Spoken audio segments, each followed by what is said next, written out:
Okay guys, we're going to have a look at amines. This is the first organic topic in module 2 of the upper 6th, the A2 chemistry spec. So this is, we're now into, we're into A2, module 2.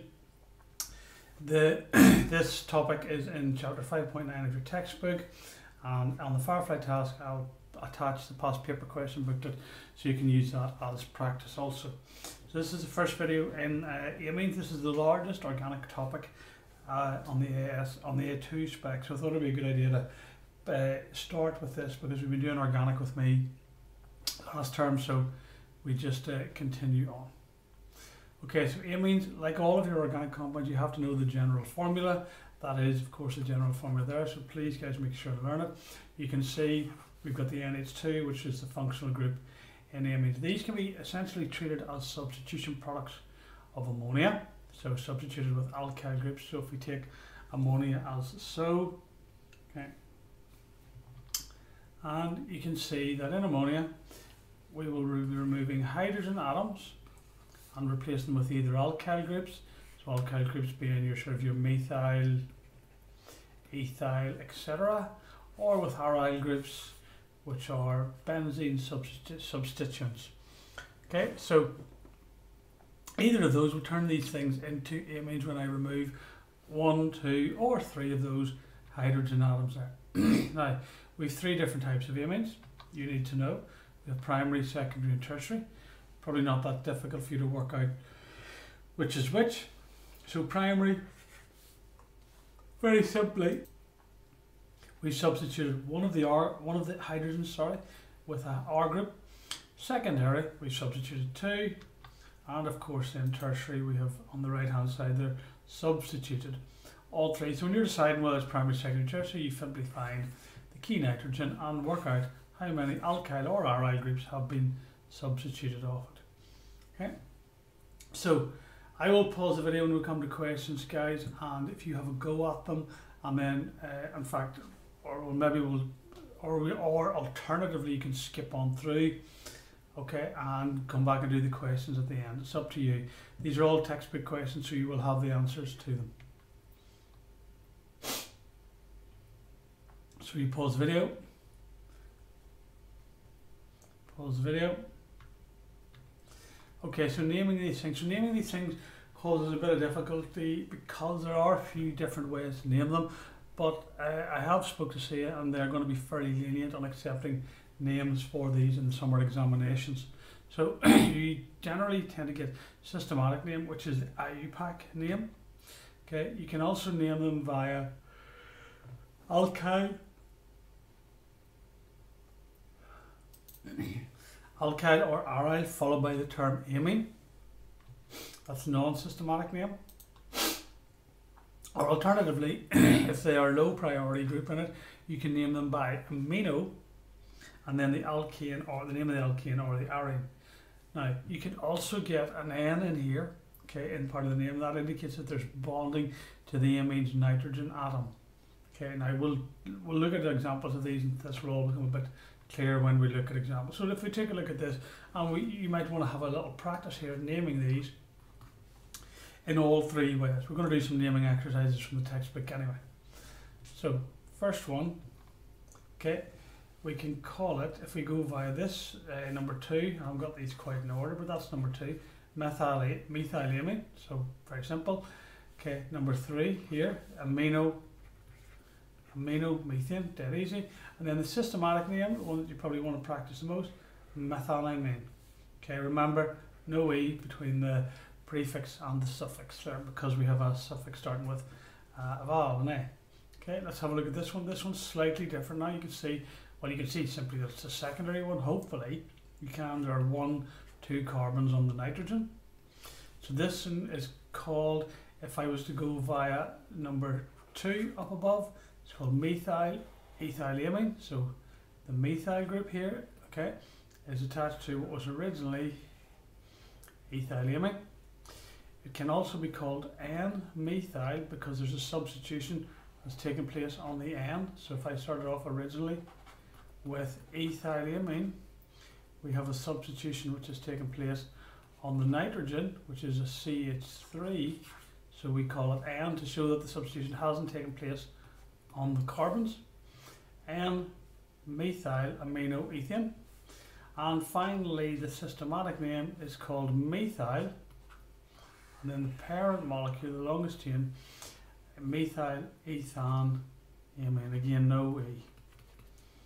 Okay. The next one then, we can see is a tertiary. Okay. And we have our parent molecule for this would have been CH3, CH2, NH2. And we can now see we have two substitutions, one there with the C2H5 and also one there with the C2H5. So that's called triethylamine. Okay, that's what it says under the writing there. Triethyl, so we've got three CH3 groups, as you can see, 1, 2, 3, triethylamine. You can call it NN, so showing that two substitutions have taken place on the nitrogen. Okay, so this nitrogen originally had two hydrogens here and here, so now I've got two substitutions. So NN diethyl, both ethyl groups, and the apparent molecule was aminoethane. Alternatively, in the systematic name that you probably use is NN diethyl ethan amine.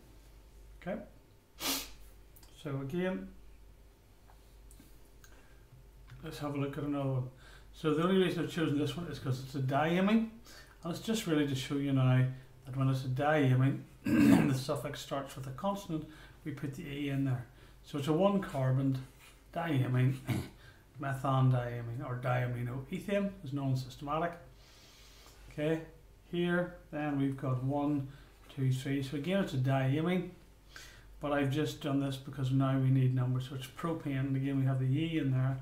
Propane 1, 3, diamine. Okay, so there'll be some naming tasks that I want you to have a go at, guys.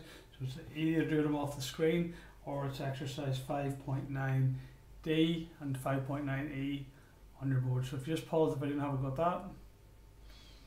Pause the video, have a go at that.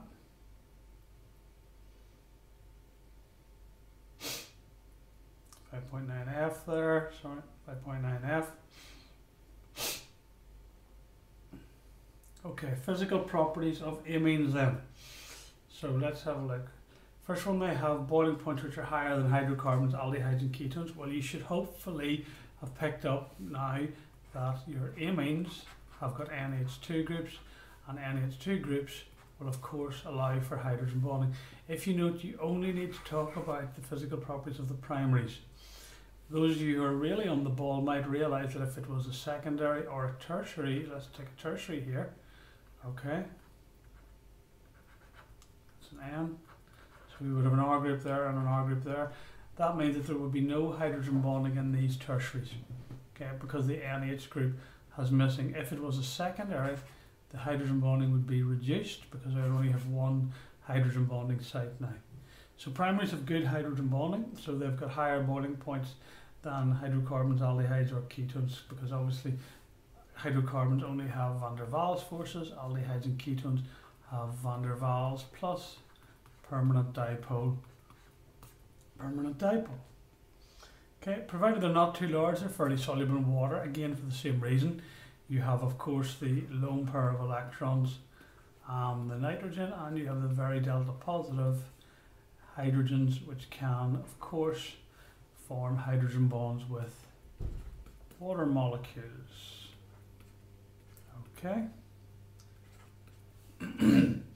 Once that carbon chain, you all know this, I mean, once the carbon chain here goes sort of greater than about 4 carbons, then solubility falls away. Okay, so that's just the diagram showing the NH, the delta positive NH, and the delta negative oxygen forming that hydrogen bond. Okay. And they have a very characteristic fishy smell. They smell pretty bad, like rotten fish. They're horrible smelling things. Okay, so a few questions here then. 5.9b is the exercise that we're doing now. 5.9c.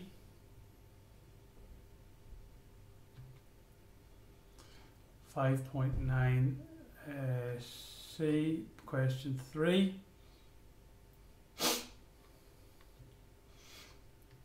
Okay, and that takes us up, guys, to the end of video 1. So that's an introduction to Amines. Please make sure you read through your textbook. Please make sure you do these tasks, and most importantly, please make sure that you mark these tasks and check your answers. And if you do have any queries, that you need to talk to me during our Zoom lesson.